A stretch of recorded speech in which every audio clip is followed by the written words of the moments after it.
നമ്മുടെ വീടുകളിലേക്ക് പ്രവേശിക്കുന്ന വേളയിൽ ഇസ്ലാം വളരെ കാര്യഗൗരവത്തോടെ പഠിപ്പിച്ചിട്ടുള്ള ഒരു മര്യാദയാണല്ലോ, അള്ളാഹുവിൻ്റെ നാമം സ്മരിച്ചുകൊണ്ടായിരിക്കണം നാം വീടുകളിൽ പ്രവേശിക്കേണ്ടത് എന്നത്. ഒരു വീട് എന്ന് പറയുന്നത് അള്ളാഹു സുബ്ഹാനഹു വ തആല നമുക്കത് നിശ്ചയിച്ചു തന്നിട്ടുള്ളത് സമാധാനത്തിനാണ്.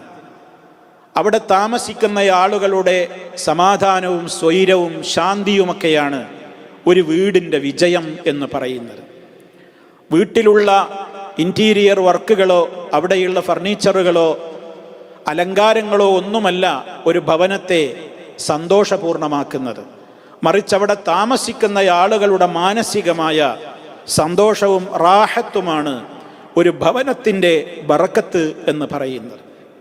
അതുകൊണ്ട് തന്നെ മനുഷ്യ മനസ്സുകൾ കലുഷിതമാക്കുവാനും അംഗങ്ങൾക്കിടയിൽ ഏതെങ്കിലും വിധത്തിലുള്ള സ്പർദ്ധകൾ വളർത്തുവാനും പിശാച് പലപ്പോഴും ശ്രമിച്ചുകൊണ്ടിരിക്കും എന്നുള്ളത് ഒരു യാഥാർത്ഥ്യമാണ്.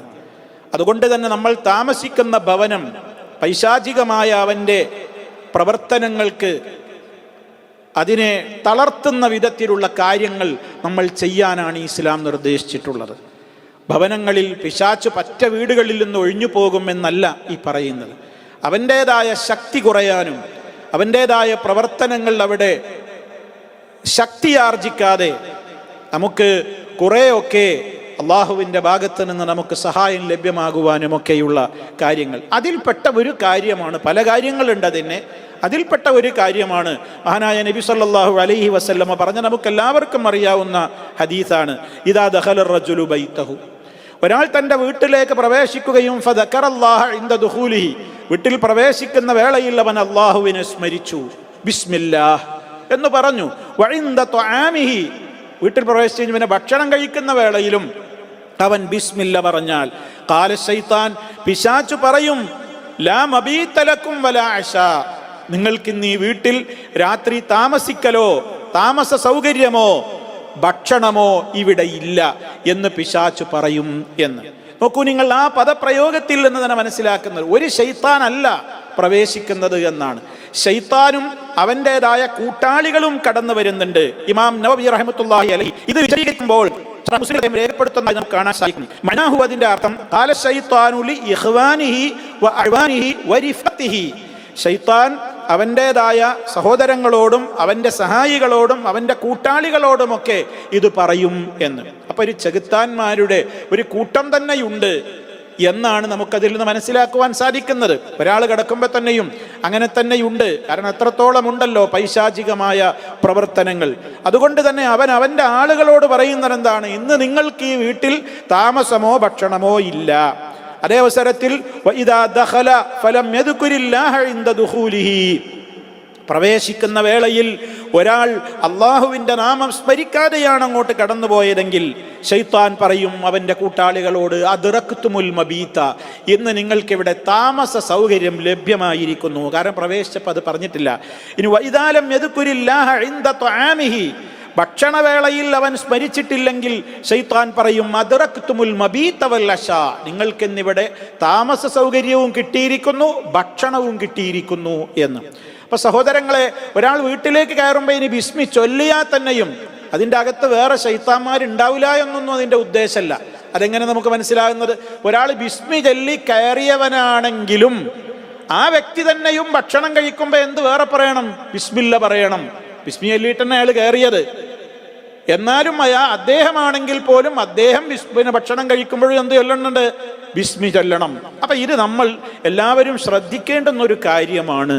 നമ്മുടെ ഭവനങ്ങളിലേക്ക് പ്രവേശിക്കുമ്പോൾ അതൊരു മര്യാദയായി പലപ്പോഴും നമ്മൾ നമ്മുടേതായ ജീവിതത്തിൻ്റെ തിരക്കുകളോ മറ്റുള്ള പല ടെൻഷനുകളോ ഏതെങ്കിലും മറ്റു കാര്യങ്ങൾ ചിന്തിച്ചുകൊണ്ടോ ഒക്കെ വീട്ടിലേക്ക് അങ്ങ് പ്രവേശിക്കും. അങ്ങനെ നമ്മളത് മറന്നു പോകും. അങ്ങനെ മറന്നുപോയാൽ ചില ആളുകളൊക്കെ പറയാറുണ്ട്, മറന്നതുകൊണ്ട് ഇനി വീണ്ടും ഒന്ന് പുറത്തേക്ക് ഇറങ്ങിയിട്ട് വീണ്ടും ഫ്രഷായിട്ട് നമ്മൾ ബിസ്മില്ല ചൊല്ലി കയറുകയാണ് വേണ്ടത്. അതിന് നമുക്ക് മതപരമായി ശറഇൽ അങ്ങനെ ഒരു നിയമമൊന്നും വന്നതായി കാണാൻ കഴിയുന്നില്ല. ഹദീസുകളിൽ അങ്ങനെ പഠിപ്പിക്കപ്പെട്ടിട്ടില്ല. ഒരാൾ സംഗതിവശാൽ മറന്നുവെങ്കിൽ പൈശാചികമായ ആ രൂപത്തിലുള്ള പ്രവർത്തനങ്ങളെ തടയിടുന്ന വിധത്തിലുള്ള വേറെയും ഒരുപാട് ദിക്റുകളുണ്ടല്ലോ, അതൊക്കെ അവൻ്റെ ജീവിതത്തിൽ അവൻ നിത്യമാക്കണം. ഇപ്പോൾ പ്രഭാതത്തിൽ ഉണർന്നെഴുന്നേറ്റത് മുതൽ രാത്രി ഉറങ്ങാൻ കിടക്കുന്നത് വരെയുള്ള ഒരുപാട് ദിക്റുകളും ദുആകളും ഒക്കെ ഉണ്ട് നമുക്ക് ചൊല്ലാനും പറയാനുമൊക്കെ. അതൊക്കെ നമ്മുടെ ജീവിതത്തിൽ നമ്മൾ പാലിക്കണം. ആ കാര്യങ്ങളൊക്കെ നമ്മൾ ശ്രദ്ധിച്ചുകൊണ്ടായിരിക്കണം നമ്മൾ വീട്ടിലേക്ക് കയറുന്നത്. അതുപോലെ തന്നെ ഭക്ഷണം കഴിക്കുന്ന വേളയിൽ ഒക്കെ ഒരുമിച്ചിരുന്ന് ഭക്ഷണം കഴിക്കുമ്പോൾ ചിലപ്പോൾ എല്ലാവർക്കും ഓർമ്മയുണ്ടായി എന്ന് വരില്ല. കുടുംബത്തിൻ്റെ നാഥൻ അല്ലെങ്കിൽ ആരെങ്കിലും ഒരാൾ കൂട്ടത്തിൽ ബിസ്മില്ലാ എന്ന് ഉറക്കെ പറയുമ്പോൾ അത് എല്ലാവരെയും ഒരു ഓർമ്മിപ്പിക്കലായി. ചില പണ്ഡിതന്മാരൊക്കെ അത് കൂട്ടത്തിൽ ഒരുമിച്ച് ഭക്ഷണം കഴിക്കൽ തുടങ്ങുന്ന വേളയിൽ ഒരാളുറക്കെ ബിസ്മില്ല പറഞ്ഞാലും എല്ലാവർക്കും മതിയാകുന്നതാണ് എന്നൊക്കെ അഭിപ്രായപ്പെടുന്ന പണ്ഡിതന്മാരുണ്ടെങ്കിലും ഓരോരുത്തരും അവരവർക്ക് വേണ്ടി തന്നെ ബിസ്മില്ല പ്രത്യേകം ചൊല്ലിക്കഴിക്കൽ തന്നെയാണ് പുണ്യകരം എന്നുള്ളതിൽ യാതൊരു സംശയവും ഇല്ല. അപ്പം അതുകൊണ്ട് തന്നെ ഭക്ഷണവേളയിൽ അതുപോലെ തന്നെ വീട്ടിലേക്ക് പ്രവേശിക്കുന്ന വേളയിലൊക്കെ ഈ ബിസ്മില്ലയുടെ മഹത്വമാണ് നമ്മൾ മനസ്സിലാക്കേണ്ടത്. അള്ളാഹുവിൻ്റെ നാമം പറയുക എന്നുള്ളത് ചെകുത്താൻ തീരെ സഹിക്കാനാവാത്തതാണ്. അതിന് വലിയ മഹത്വമുണ്ട് ബിസ്മില്ലക്ക്. അതുകൊണ്ട് ആ ഒരു കാര്യം നമ്മൾ ശ്രദ്ധിച്ചാൽ നമ്മുടെ ഭവനങ്ങളിൽ പൈശാചികമായ വിളയാട്ടത്തിൻ്റെ ശക്തി കുറയും സഹോദരങ്ങളെ. ആ ഒരു ചിന്ത നമ്മുടെ മനസ്സുകളിൽ ഉണ്ടാവട്ടെ. നമുക്കും നമ്മുടെ മക്കൾക്കും അതുപോലെ തന്നെ ഭക്ഷണവേളയിലുമൊക്കെ അത് മറക്കാതെ അതിൻ്റെതായ കാര്യങ്ങളൊക്കെ നമ്മൾ പ്രത്യേകമായി മനസ്സിരുത്തിക്കൊണ്ട് ഓരോരുത്തരും നിർവഹിക്കുക. ആ നിലക്കൊക്കെയുള്ള മര്യാദകളെ നമ്മൾ ജീവിപ്പിക്കുക, മറക്കാതെ നിർവഹിക്കുക. അല്ലാഹു സുബ്ഹാനഹു വ തആല നല്ല നല്ല കാര്യങ്ങളിൽ കൂടുതൽ സൂക്ഷ്മത പുലർത്തുന്ന നല്ലവരിൽ നമ്മെ എല്ലാവരെയും ഉൾപ്പെടുത്തി അനുഗ്രഹിക്കുമാറാകട്ടെ.